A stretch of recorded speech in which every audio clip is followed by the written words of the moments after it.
You are listening to Lighthearted, the official podcast of the United States Lighthouse Society. My name is Jeremy D'Entremont. Welcome. Today is May 5th, 2024, and this is episode 276 of Lighthearted. Today our interview is about an hour long. I think it's a really interesting one. I'm going to get right into the introduction here. Our subject today is the Maine Maritime Museum.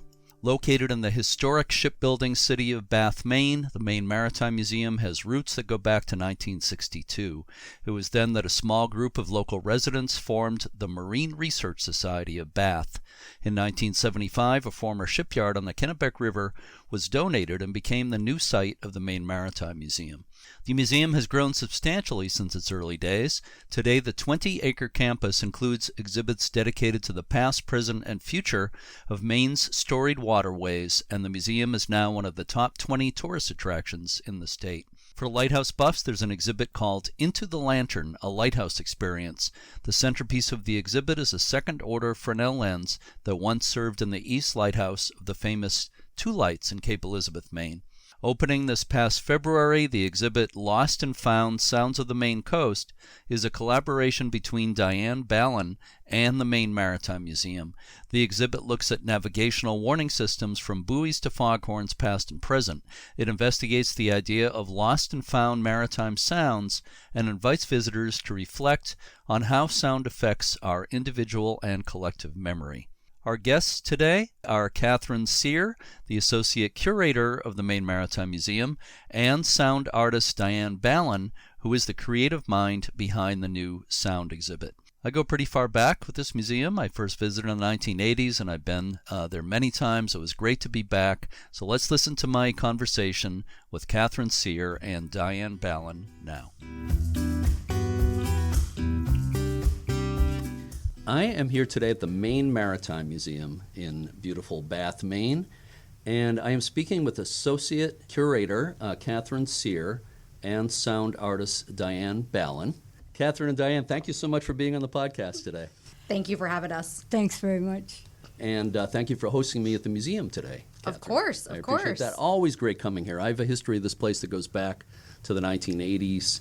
Before we get into the sound exhibit, the Lost and Found, the Sounds of the Maine Coast exhibit, we're going to talk quite a bit about today and other exhibits.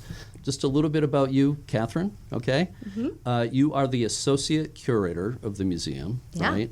I'm sure you do all kinds of things. It's probably a little hard to explain in a sentence or two.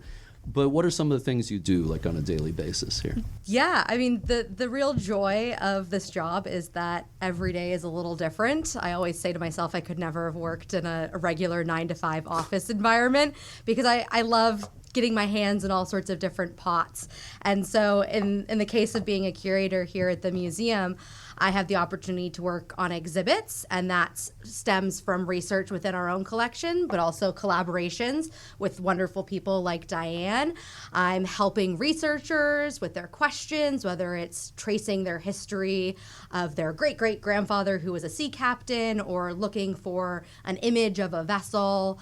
I'm walking around, talking with people, getting their insight into what's happening in the museum and what they're interested in, and just making sure that the stories that we're telling here are fun, exciting, and interactive. Well, from what I've seen, you're doing a good job at all of that. So. Well, thank you. I appreciate it. You're right out there in the front lines, for sure. So I do want to talk again about the really great sound exhibit that's here right now. But let's start by discussing the museum in general. Catherine, can you tell me a little bit about the history of this very historic site where the museum is located? Absolutely. So the Maine Maritime Museum sits on a 20-acre campus with multiple buildings, with the sort of star of the show being the Percy and Small shipyard, which remains the only shipyard with wooden buildings intact that built wooden vessels left in the entire country. Wow. There's a lot of qualifiers in there, but it is really significant in that sense. We ended up acquiring the site in the 1970s, and it has been over 50 years now of stewardship to tell the story of Bath shipbuilding, specifically that happened in these buildings and on this site. Now, within that 20 acres, we also encompass 2 other shipyards. On the south side of our campus, we have the Deering shipyard, and on the north side, we have the Donnell shipyard. So all in together, so much history just within our grounds. Yeah. Bath, I believe, is known as the city of ships. It is. We have had active shipbuilding here in the city of Bath since the 1780s. And so that means, the big wooden schooners of the old day, the clipper ships, even the massive Wyoming that we love to talk about here that was built in the Percy and Small Shipyard. But that also includes the active shipbuilding that is happening literally right next door at Bath Iron Works, who are creating destroyers for the U.S. Navy. So it's this really long history. And in that time, since the 1780s, we've had over 2,500 vessels launched from the city of Bath. Wow. And that includes up to present day timing. And in total on the Kennebec, we're talking about over 5,000 vessels. Holy so cow. Bath is just kind of this one yet very important small part of a much larger legacy of shipbuilding on Maine's rivers. Right. And I'll also mention, just made me think of it, my late stepfather was descended, his name is Merriman, Merryman, which is a big name in shipbuilding around Casco Bay, and especially Harpswell near here. Yeah. So he was descended from the captains and shipbuilders there. Oh, that's so cool. So that was part of how I got interested in all this stuff. Yeah. It's an amazing legacy around here. So the museum, you just talked about the shipyards and everything, but altogether the campus of the museum is about 20 acres, right? Yeah. And if I have it right, are there 15 buildings? I think that's about right. And you could spend days here easily. Absolutely. Yeah. And in fact, our admissions is good for 2 days within a 7-day period, because we consistently get feedback from our visitors saying, oh my gosh, there was so much to see, I have to come back. Yeah. Well, we build that right into our admission ticket pricing and everything, because we know folks do, especially like if the weather isn't as great one day, but you really want to go and explore the outside, you could spend one day, about a half day inside the buildings, in the main building, and then go outside the next day. Yeah. Good deal. Yeah. And I'm sure you get asked this a lot. If somebody might say, I'm coming, I only have a couple hours, what should I see? It probably depends on the person, obviously. But yes. Yeah. I would say start with the Maritime History Building. That's the main site that you come in, buy your tickets, can go to the museum store and buy some fun stuff. That has our temporary rotating exhibits, and those I always highlight as something for folks to see, considering that they do change quite often. So you're always going to find something new. And then I think any time that you can spend out in the shipyard and experiencing the buildings of Percy and Small and understanding how these massive vessels were built by hand on this site. And kind of the capstone piece of all of that is, of course, the Wyoming evocation, where you can actually see the size of the Wyoming. Evocation is a good way of putting it. It's kind of like a framework. It's a framework, essentially. So it sort of shows the hull and the masts. So the masts actually would have been even taller than what is there. There's some regulations and just building material limitations with that. But thinking about this vessel that launched in the early 1900s to carry coal, it's just massive. I believe you can actually kind of see the tallest mast as you're coming towards the museum from a distance, right? Yeah, you absolutely can. And I think it's really cool because as you're doing such, you're driving past BIW and you're seeing modern active shipbuilding happening, and then you sort of transition back to the past of the great wooden schooners and the tradition of wooden shipbuilding. BIW being the Bath Iron Works, which you mentioned earlier, which is General Dynamics runs that, right? Correct. It's, if I remember right, it's like the largest employer in the state of Maine. It is the largest single-site employer in Maine, which I believe it's between 6,000 employees at this point. It had larger periods of employment or larger numbers of people at various points, especially like during the two world wars. But it still is a massive asset to the community as an employer and sort of as an entity within the city of Bath. Yeah. It's just, a mile or two down the waterfront here. Absolutely. Yeah, very, very close. A neighbor here, yeah. You mentioned research before. Does the museum and you specifically, do you help researchers? Of course. So, people contact us via the phone, via email, sometimes even by written letter to ask questions. I will say a lot of the times it's, family related, trying to do ancestry and just piece puzzles together about yourself and your history. But other other times it's people who are working on scholarly articles or doing a presentation and need an image of a specific schooner or brig or something for their presentation. And so we are able to do that. And we have lots of resources, thankfully, online that people can connect to even on their own if they want to. And that includes our entire objects collections database is online, thanks to our use of the Past Perfect collections database software. And so you can find that right on our website. And you can go in and keyword search if you are looking for figureheads or you want to see fish hooks or lighthouse pictures. Or lighthouse things. Exactly. There's all sorts of stuff that you can go and find. And we just completed a very large 2-year project to really ramp up our catalogings for better descriptions, better keywords, and also images, because that's really the best way that people can access. We understand that not everybody can make their way to Bath, but the internet is in almost everybody's pockets these days. Right. So that in terms of objects, and then we have a profile through Internet Archive, and we have a lot of our materials digitized on that. So going through different collections of papers, and some photographs, all of that stuff. Really fun to just search through and see what you can find. Yeah, it's great. Yeah, I was just looking at some of that the other day, and I was going to mention also it's kind of what we're doing at the U.S. Lighthouse Society as well. We're trying to get as much as we can online for researchers with the Lighthouse Research Catalog as well. So I want to get back to some of the other exhibits we're going to talk about, but one of the main reasons we're here today is I want to talk about Dianne's exhibit, Dianne Ballon here. Dianne, you are known as a sound artist, right? You have I was looking at your background. You have a really extensive background in audio production and sound design, among other things. So what led you to all that? How did you get into that career? I actually have a visual arts background from Massachusetts College of Art. I have a degree in fine arts.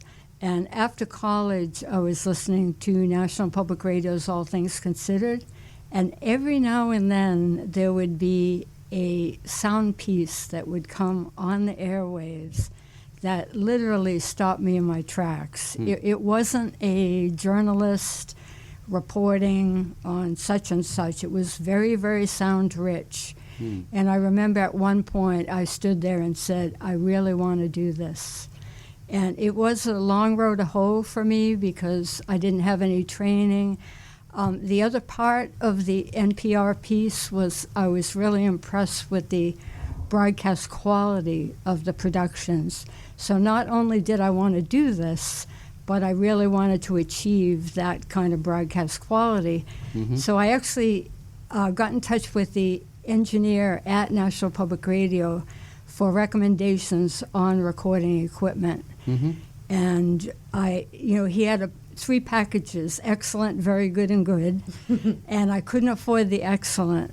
So I chose the very good, which was, believe it or not, a Sony TCM 5000 cassette recorder. Okay. In the days of cassette recording, and an electro voice microphone. And that actually is how I started. I have had my pieces air on National Public Radio's All Things Considered. And just to give you an idea of how far back I started all this, my early pieces I was submitting to NPR on reel-to-reel tape.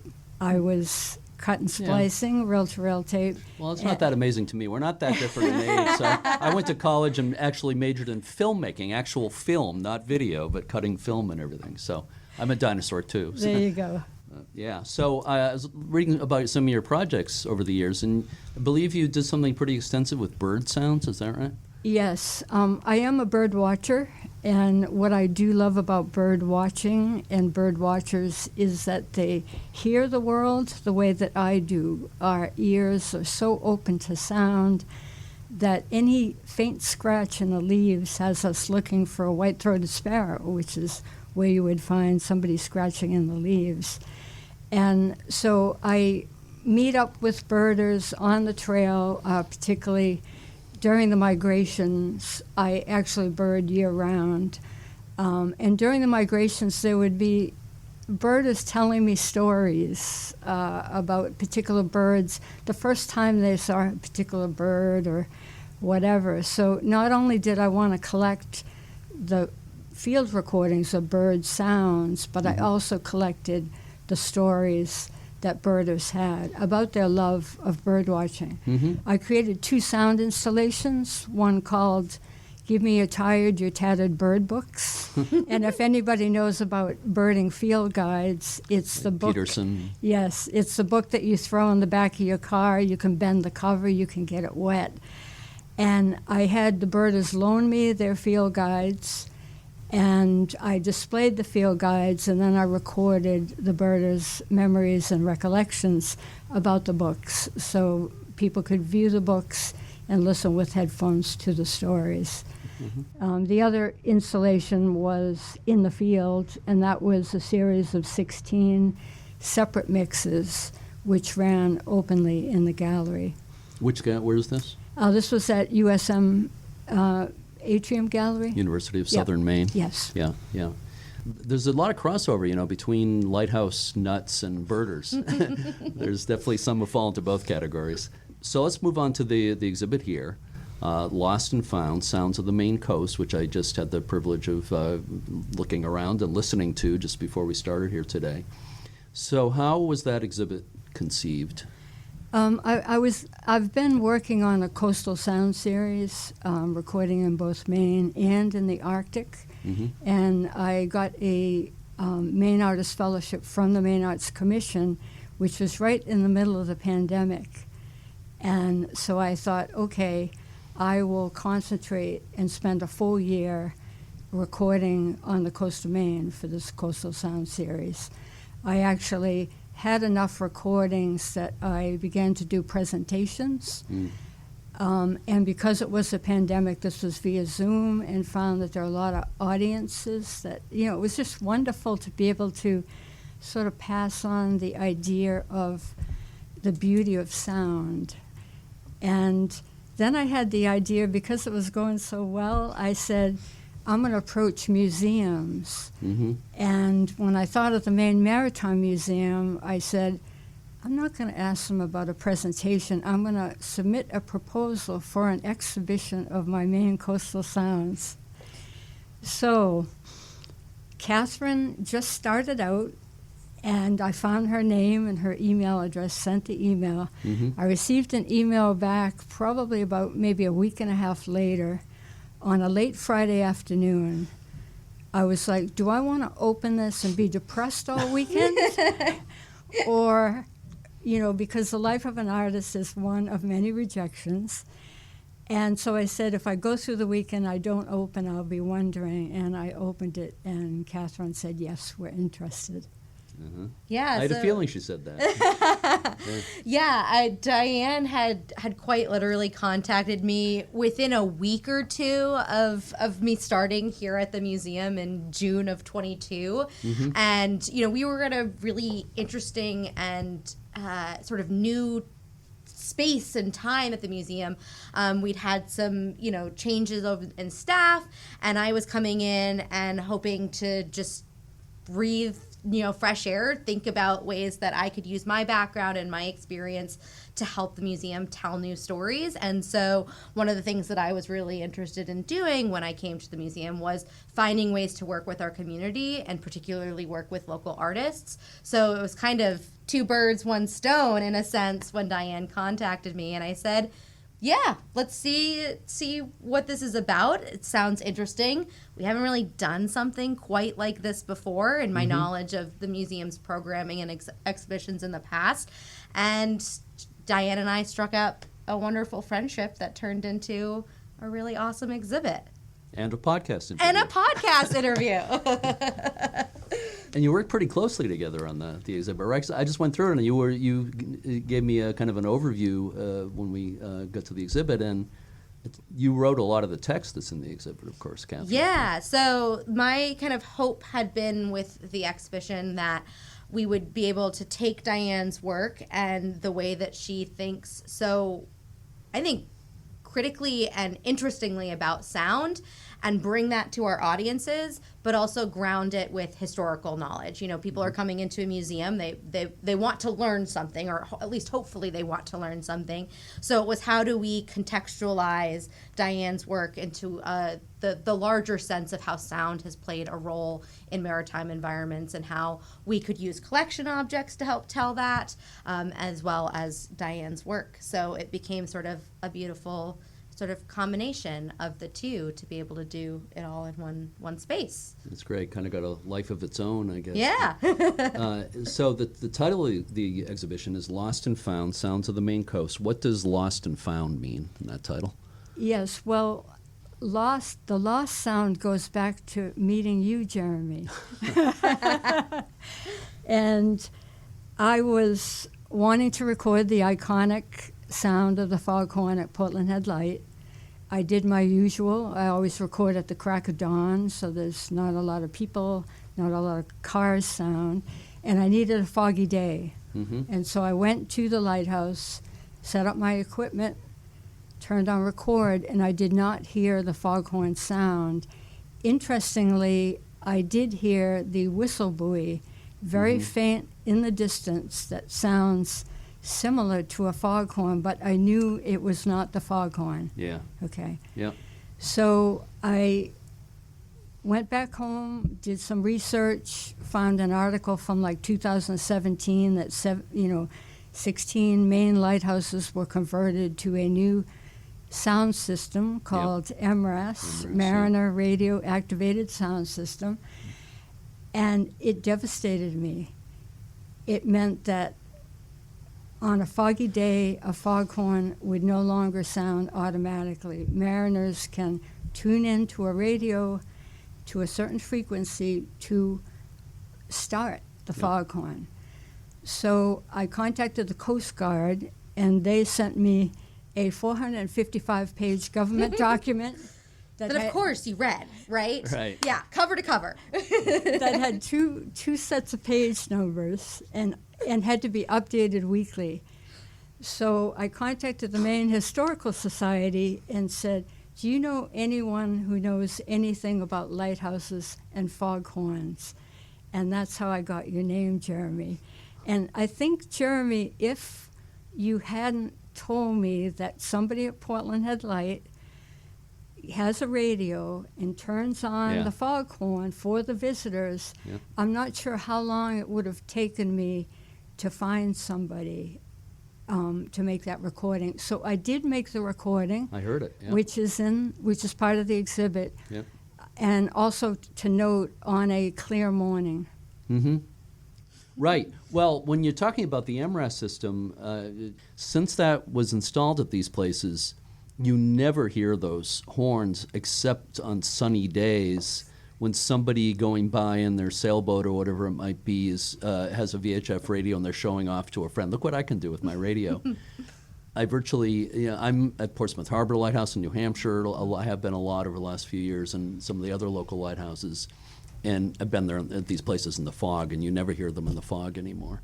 So I'm afraid their use for navigation may be passing us, receding to the past at this point.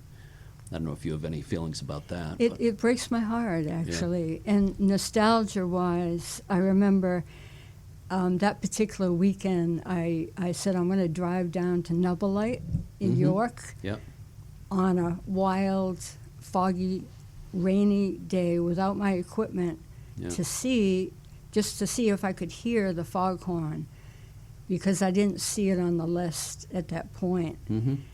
And I said, who can I call to maybe save me this trip? So I called the York Chamber of Commerce, and a woman answered, and I asked her if she was aware of the new sound system. She was not, and she said, this breaks my heart. I grew up listening to that sound. Mm-hmm. Yeah, of course, the modern electric or electronic foghorns, it's a nice sound. It's a beautiful sound in its own way, but it's very different from the older horns, the air horns and steam horns before that. And I'm sure, those were pretty powerful. Luckily, some of those have been recorded and preserved, the sounds. So again, the title is Lost and Found. So those are some of the sounds that have been lost or are being lost. But what does found mean in the title? For me, the found sounds are the objects that I recorded actually from the museum's collection. Mm-hmm. And most of those sounds have not been heard for over 100 years. It was I was absolutely astonished that I was able to find these objects. The story behind that is initially I thought it'd be really nice to have a couple objects in the exhibit, like an old skiff. Mm-hmm. So I searched skiffs, and there were many skiffs that came up. So I said, I wonder if the museum would have any foghorns. And when I hit return, about 6 to 8 foghorns came up, to my absolute astonishment. Mm-hmm. And I couldn't believe it. I was like, this is such a gold mine. I want to record these. They were not your usual horn-shaped foghorns. Right. Most were the, which we have in the exhibit, the Lothrop foghorns, which is a wooden box with a horn sticking out on one side, Mm-hmm. a hand pump on the top. Yeah. And so you hand pump with a lever inside the box. It fills the bellows with air, and it blows the horn. Uh-huh. And so in all my excitement of this adventure of finding these objects, which I couldn't believe, Yeah. I had forgotten that they may be too fragile to make a sound. So I contacted Catherine, said, here's the list of what I'm interested in recording. Mm-hmm. And not only foghorns, then of course I looked up bells and whistles. And we had this sort of ongoing joke, because I would always be saying, when can I come and record all the bells and whistles? Yeah. And so that idiom was being thrown around literally.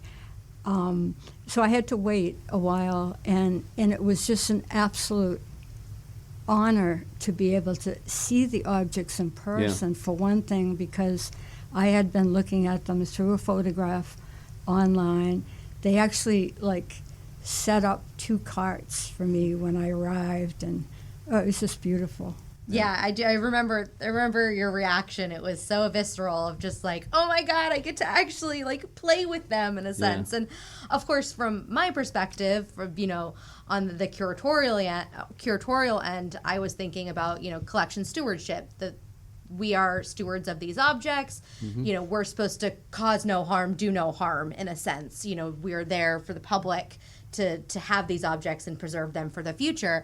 And so I took the lists that Dianne was able to populate thanks to our online database, mm-hmm. and go through collection storage and say immediately, nope, that one's too fragile. That one's not going to do anything. Or, okay, this one looks sturdy enough. Let's see if I crank that lever, is anything going to happen? Yeah. And so my colleagues joked that they remember the day when all of a sudden just toots and horns and blares and whatever just came out of collection storage, because I was testing these objects. And so, I'm trained as a material culturist. I look at objects and as them being sort of a vehicle and a window to our history. And, I always think about, well, if an object can't be used in the way that it was intended, what is its value anymore? I always like to tell people, well, if a chair sits in a museum and no one sits in it, is it a chair anymore? Right? Those kind of hypothetical questions are what go through my mind, mm-hmm. and the way that I've, studied objects and decorative arts. And so the fact that we could bring back this part of this object's history and share it again with the public far outweighed any sort of damage that could or potentially been done to the object, and none happened, but it was really important to me to be able to say, hey, we can do this, and this is another part of that object's history. Now you have really good recordings of the sounds that those things make, so you probably don't have to go through all that again. Right. We were very thorough with our recordings. And it's definitely one of the highlights of the exhibit. I love seeing those machines, these sound machines that are on display, but also hearing the sounds, your recordings. And do I remember, what's the name of one of them? Is it the Little Giant? Or? Yes. Yeah, it's the Little Giant Foghorn, Little Giant Foghorn. which I wrote, a big name for a small sound. Yeah. It's kind of more like a bicycle horn, maybe, Yep. like a toot toot toot. It's pretty hilarious. So where did those come from originally? Do we know where they were used? One says Norwegian. Is it Norwegian steamship? The Norwegian foghorn. So there are two types. There's the Lothrop, as Dianne mentioned earlier, which was actually invented and patented by an individual born in Appleton, Maine, but Okay. later then worked and spent most of his adult life in Gloucester, Massachusetts. Of course, another really important site of a working waterfront in New England. And then the Norwegian one is a rotary style, so you actually turn it. So the functionality and the mechanics of it are slightly different. Unfortunately, we were not able to record any of the Norwegian style boxed foghorns because of just the condition and issues, and they quite literally didn't play when we moved the lever. Yeah. So most of the foghorns, we don't have a ton of provenance for. The fact that we know that the Lothrop at least was made and designed by someone with a Maine sort of history in and of itself is pretty significant. But we don't necessarily know what vessel they were aboard or who owned them. Yeah. Most of them came into the museum pretty early on in like the 70s, when record keeping wasn't necessarily as good. We're far, far more thorough these days because we know to be better about that now. But that's kind of the beauty of going through collections like our own, is some things have really detailed histories and others don't. But in this case, and the way that we're presenting these foghorns and the other objects, it's not necessarily who owned it, but it's the why did they exist and what did they do. That's the real importance and what we're trying to get across with the storyline here. Sure. I was remembering, Catherine, when we found the patent to the Lothrop foghorns and the curiosity of why the foghorn was high-pitched as a sound versus the, typical low, mournful, wonderful, bassy sound of a foghorn, and how in that first paragraph or so it was used as a ship's horn. Right. Yeah. Well, I mean, the box size allowed it to be essentially portable. I mean, having now lifted them on and off shelves and put them in cases, they're not the easiest to move around. And I mean, I'm not the biggest person either, but they at least are technically portable in the way that, the foghorn that you would expect at a lighthouse or a big giant brass bell is not. But you could sit it, at least on the deck and be able to have it there. Mm-hmm. I have a question about something in the exhibit from the museum collection, something else that was on a ship at a ship's bell, and it says from the steamship Portland. Was that the Portland that sank in 1898, one of the biggest shipwrecks in New England history? As far as we understand, yes. That's the history that is attached to that object. Wow. Now, did it come off pre-shipwreck? Right. That's probably because, it doesn't look like it came out of the ocean if right. Given its condition. It probably was replaced at some point. But yes, the steamer Portland. That's, absolutely one of the most famous shipwrecks in New England history. Yeah. Yes. And also, one thing that I found very moving was not only could we have the actual objects that I recorded the sounds from, but also other objects from those particular ships on exhibit. Yeah. There was a beautiful little drawing of the tugboat Seguin as an example. And also with the Seguin, and I kept saying to Catherine, because this exhibit was almost 2 years in the making. I think it was a year and three quarters. Yeah. I found a little file folder with a stencil cut out that said Seguin. Yeah. And I thought, this is unbelievable. This little piece of paper had made it to the collection, to me, and now to everybody in this exhibit. So I kept saying to Catherine, I'm really going to fight to keep this little piece of paper in the exhibit. You didn't have to fight too hard. You didn't have to fight too hard. I think, in our early conversations with each other and about your work, obviously there were connections. I was also kind of distraught to learn that the foghorns at lighthouses don't go off, because I myself, growing up in Maine, have very distinct memories.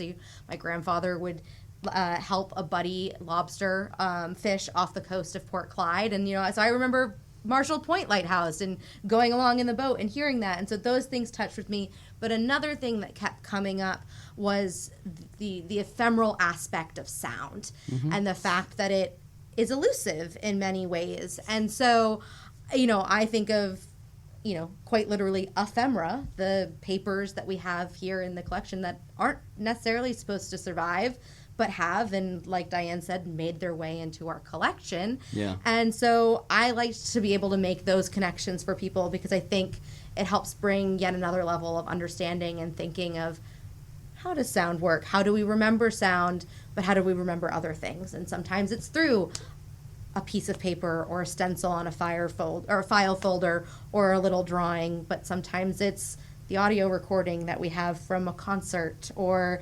a kid's birthday party or something. So those are aspects that I think really come out in the show. Interesting, thinking about sound as being so ephemeral, and some of those old gadgets, equipment you're talking about, that you couldn't produce sound with them again, so that's gone. Right. But you can still hear some of them, and because you were able to record these, in a sense, they're no longer ephemeral, because we have them.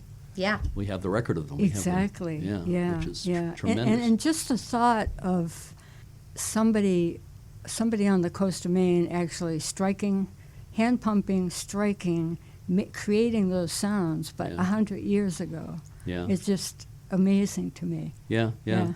And you've also got the fog bell, the sound of a fog bell from the Kennebec River Doubling Point range lights. Mm-hmm.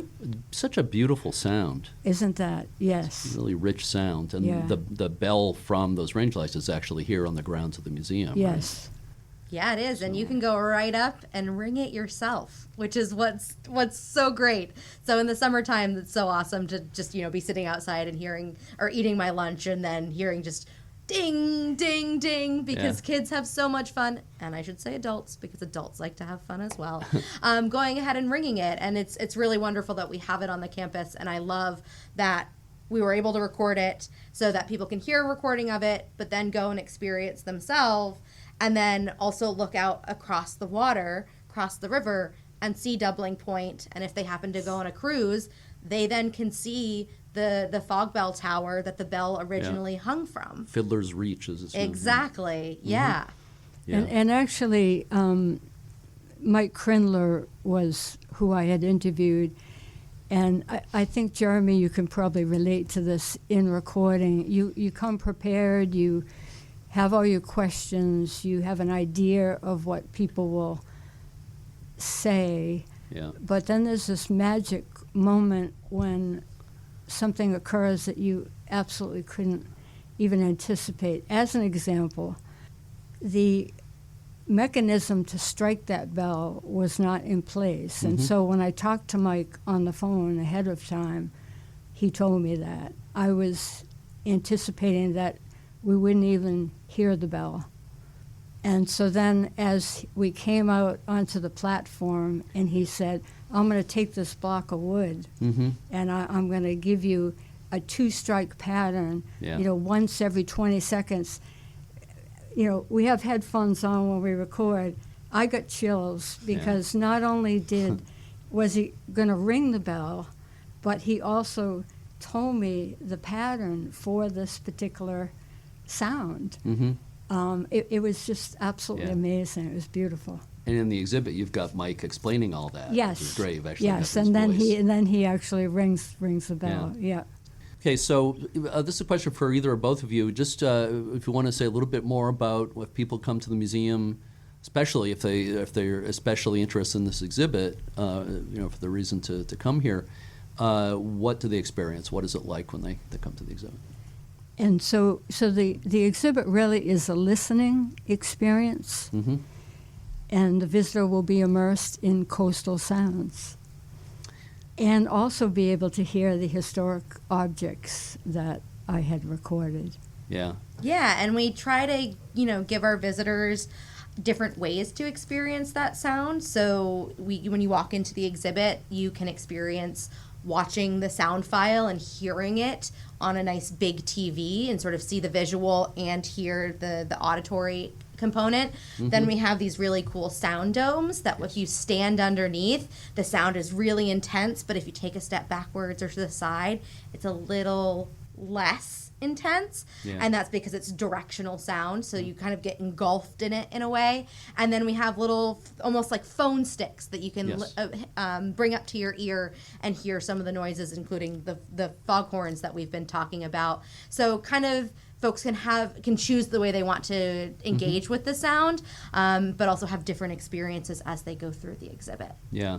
Those sound domes that you just described are great. I stood under those, and the sound, you feel like you're there. It's so crystal clear. Yeah, I think especially with the buoy recordings when Dianne went out on a boat in Casco Bay Harbor, and just you feel like you are on the boat with the captain and listening to him explain what he's where he is and what you guys are listening to, and then the splashing of the waves. It's you're very much just a part of the environment. Yeah, it's one of my favorite sounds, bellbuoys. Oh, me too. Actually, I had been recording bellbuoys from the shore for years, and I didn't have the idea to go out, have someone boat me out, until I got that fellowship and said, I'm going to just search for bellbuoys in different locations on the coast to record from shore. And then I had the thought, wow, it would be amazing to be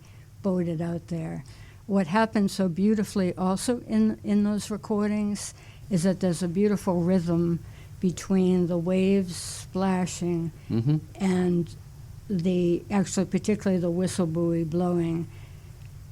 With the gong buoy, which is a metal plate that has three tones that ring. It's three metal plates, and that actually has a melody that is being played, which I didn't hear when I was actually recording it, and then when I got home and heard, it's the length of three melodies from the sound piece that I created.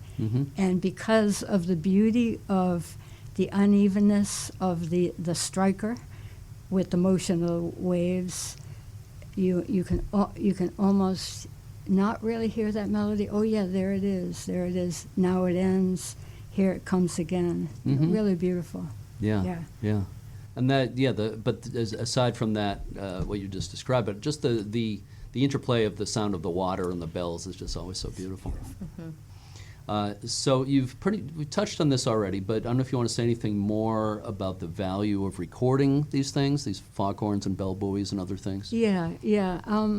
The foghorn is a very iconic sound, and it's similar to the sound of a train or church bells. It's a sound that's part of our collective memory. We all know those sounds, which I really love. I love that. They actually beckon us or take us somewhere, those sounds. So by presenting the sounds as sound recordings, it brings them forward and reminds us of their presence. Yeah, absolutely. And I think that's really important, especially for our local visitors who come to the museum.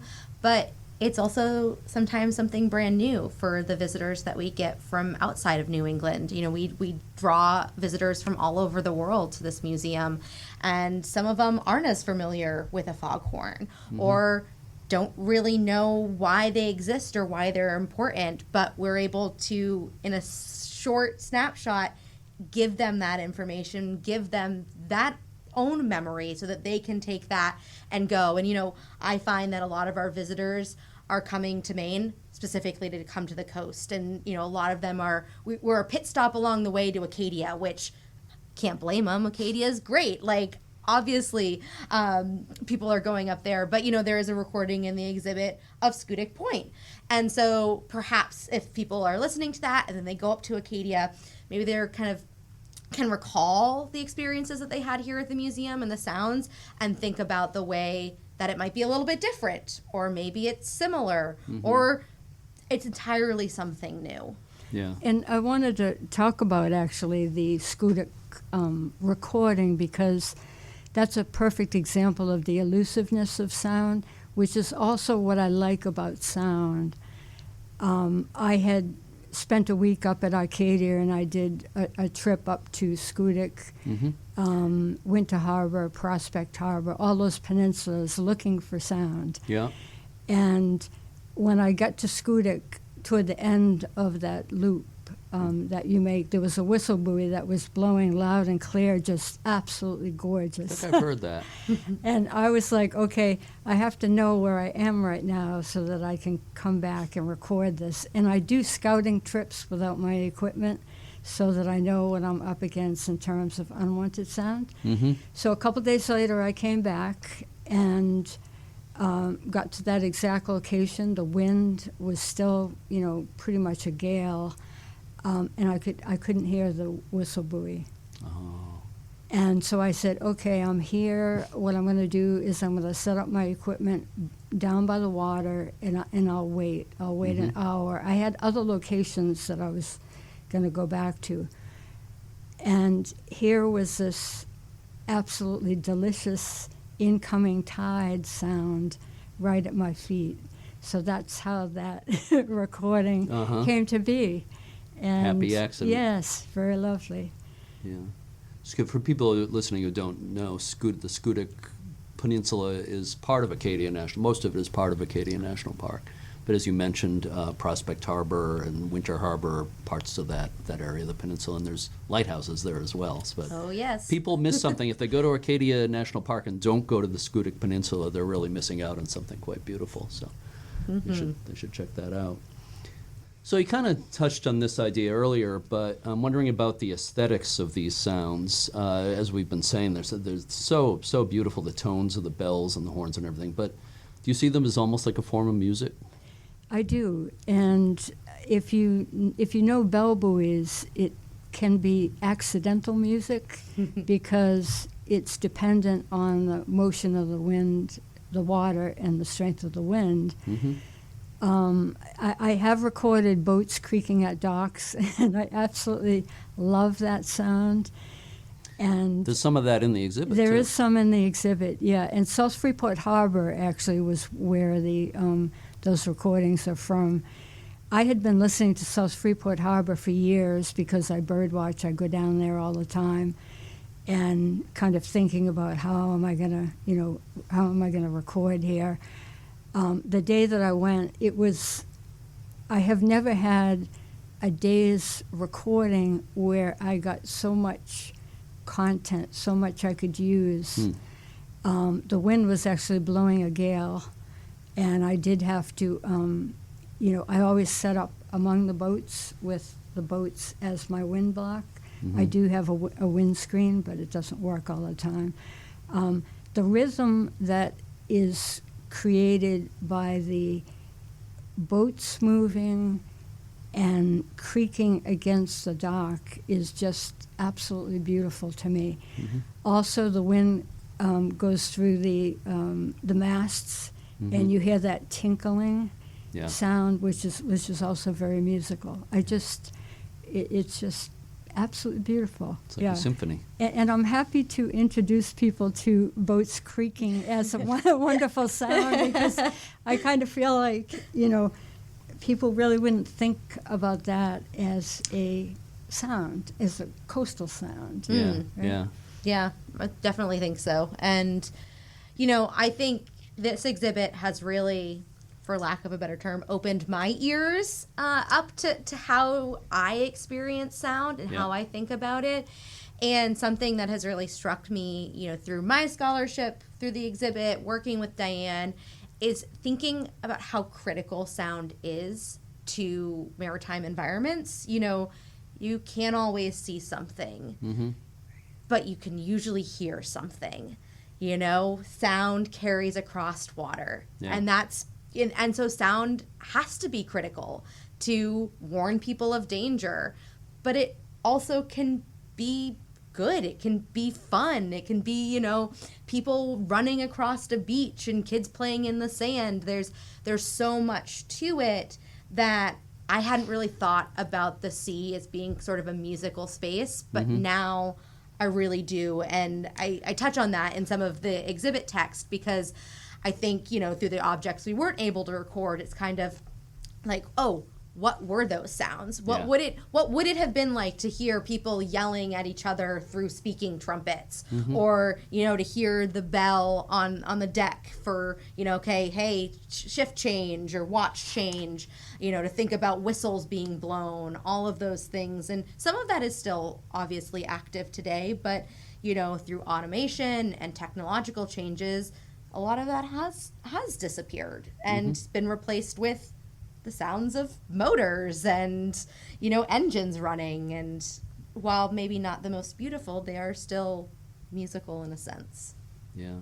Another thing I thought of as both of you were speaking is the way a good photographer can, when you look at the great photos, they'll draw your attention to a certain aspect of the scene. It's a way of looking at something and sort of isolating something, whether it's an architectural detail or just a certain way of looking at something. And in a way, you're doing the same thing with sound. You're focusing in on these details and making people look at them anew, basically. So it reminds me of good photography in a way, if that makes sense. Yeah. So in the description of the exhibit, it says that it, quote, encourages visitors to think critically about the soundscapes they encounter along Maine's coast and how they contribute to them, unquote. So what does that mean? How do all of us contribute to the soundscape? Well, actually, people do interrupt the soundscape.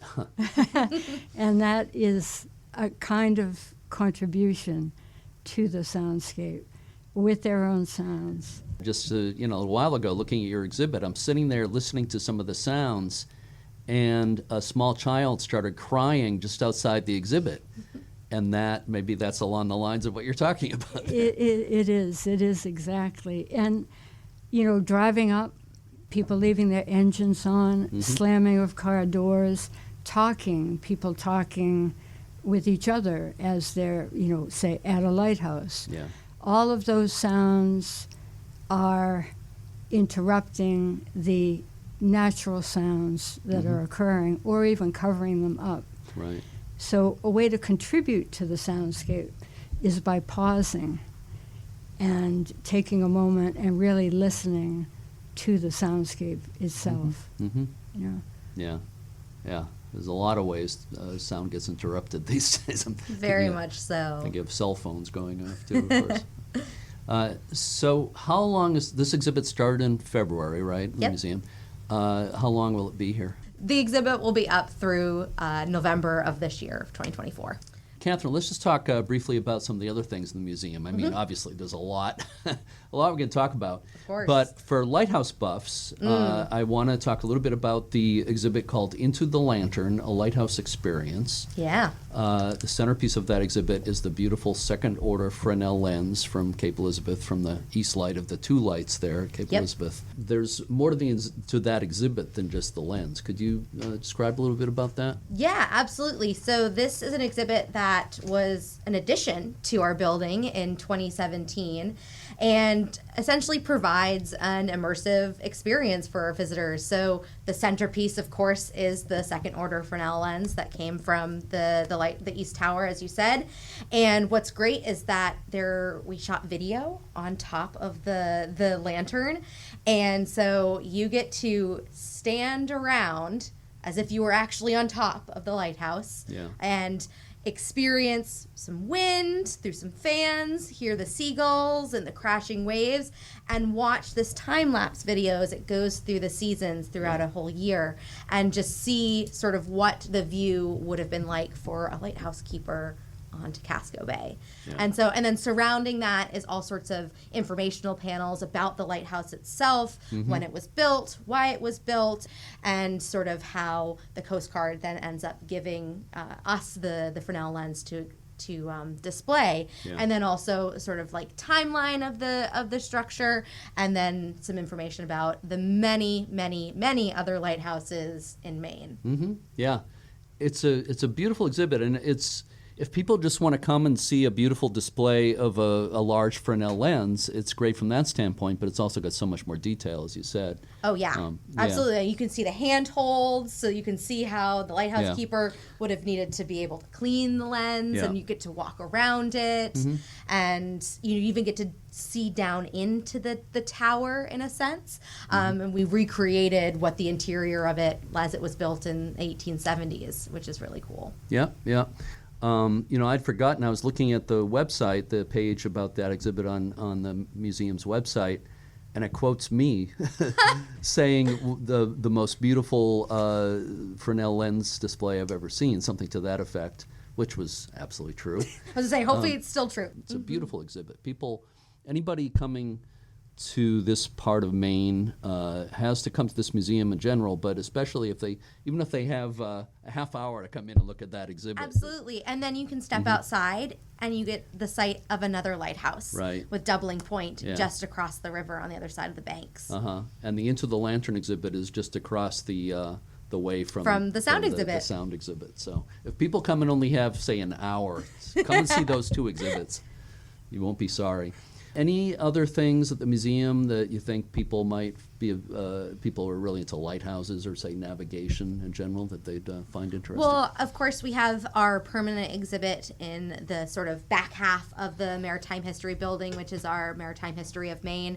That'll be useful for folks who just kind of want an overview of sort of why Maine, why vessels, why here, and so that they can understand that and understand how different construction types and rigging helps change the usage of a vessel and its purpose.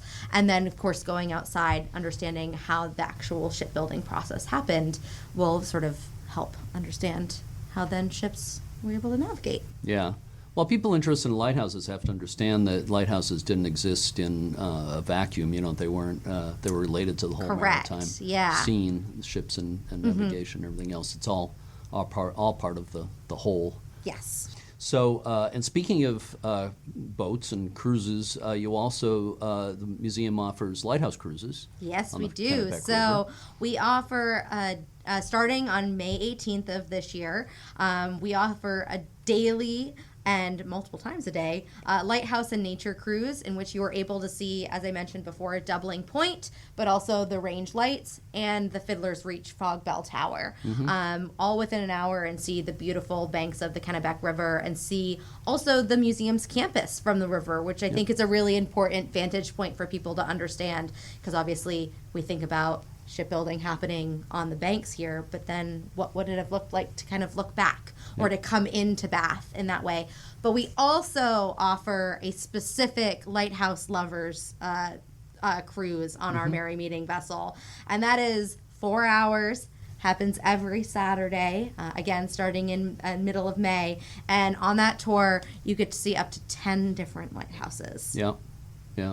It's a great circuit around here, going along the Kennebec, seeing the lighthouses you mentioned. There's also Squirrel Point, Perkins Island, and then you get out to the mouth. There's Pond Island and Seguin, which are spectacular. Absolutely. And kind of continue around the bend to Booth Bay Harbor. Some lights around there. It's a wonderful loop. Yeah. You get to see so much, and really quite a short amount of time. And I think, even for those of us who are local and those of us who are from away, we don't necessarily realize how close together some of these lighthouses are, but how necessary it was given the complicated, environment and sort of landscape of our rivers and our coastline. There needed to be so many lighthouses. And so it's helpful then to jump on the Merry Meeting and be able to see so many in like I said, such a short amount of time in hindsight. Yeah. Some of them you can drive to, some of them you can't. Correct. You have to get out in the boat. Yeah, you have to get out in the water. I mean, is there any better way to see a lighthouse than by the water? So I have final questions for each of you. I have one final question for each of you, and these are for these last questions are for bonus points. Okay, so so get ready. First, you, Catherine, what do you enjoy most? It can be multiple things, thing or things. What do you enjoy most about your work at the Maine Maritime Museum? It's always the big question, isn't it? What do you enjoy the most? And it's like all of it, of course. But, I am a born and raised Mainer. I have spent my academic and professional career understanding and learning and trying to share the history of Maine, and I could not ask for a better place to do that than Maine Maritime Museum. I am not necessarily a trained maritime historian. Like I said, I'm trained in the decorative arts and material culture, but I get to take that knowledge and that understanding and see all of the ways that our history as a state and our history as a region is so connected to our waterways.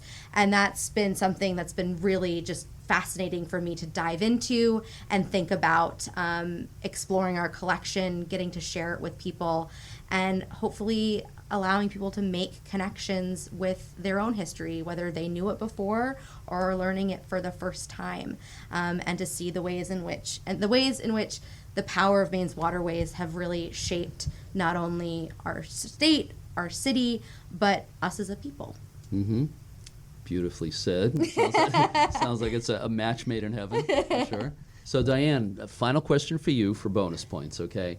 What did you enjoy most about putting together the exhibit Lost and Found Sounds of the Maine Coast? And of course, that would be discovering and being able to record the historical objects, the sounding maritime objects. That, when I think back on that, the whole process was amazing. The moment when I hit return and searched foghorns, and all the foghorns came up, to the moments when I would beg Catherine, when can I come and record this? And it kind of took a long time in between. We did several separate trips. The foghorns were the first. And then arriving and actually having the objects be presented to me on 2 carts in person, seeing the objects in person. Yeah. It was just an absolutely beautiful experience and such a surprise. When I proposed this at the very beginning, I never imagined that I would have the honor, actually, to be recording these historical sounds. It was wonderful.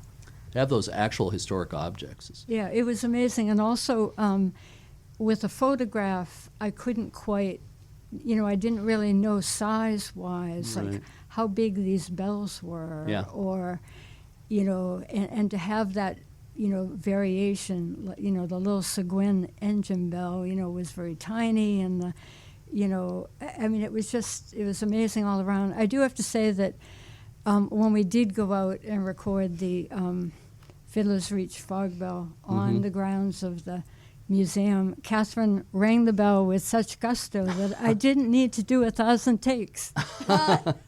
If you knew anything about what our weather was like in June of last year, it pretty much rained every single day, and this day was no different. And we had just come through, recording all the foghorns, and it was, of course, invigorating, but, okay, now we're going to tramp outside and go, and I was like, we're going to get this done in one shot. I'm going to do it, and we're just going to ring it real hard.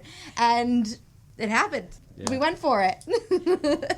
Hey, this is why I love my job. I get to work with such cool people like Dianne, and I get to really explore these objects in a way that, I don't think my predecessors have been able to do. And I think it's really awesome that, the museum has allowed me to do this and trusted me and my capabilities to make it all come together. Yeah. Well, it's awesome that you have such enthusiasm for it, too.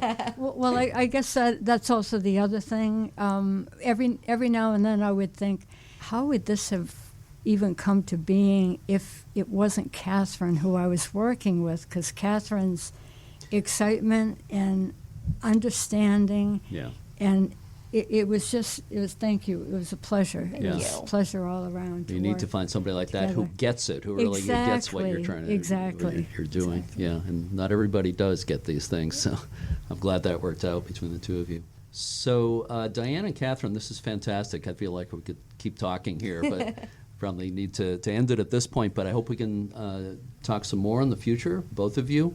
Absolutely. So much to draw from. So thank you both so much. Thanks for having me here today, hosting me here, and for doing this interview. It's really been a great pleasure. Thank you. Thank you, Jeremy. Thank you.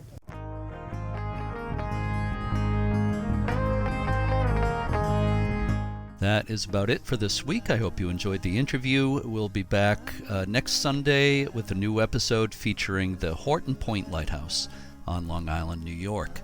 A reminder to visit uslhs.org to learn about the tours, the preservation grants, the passport program, and all the things the U.S. Lighthouse Society offers. If you listen to this podcast with Apple Podcasts, please be sure to rate and review us. With that, to all our regular listeners and our new ones, thanks so much for listening, and keep a good light. Everywhere I go, I'm gonna let it shine. Everywhere I go, I'm gonna let it shine. Let it shine.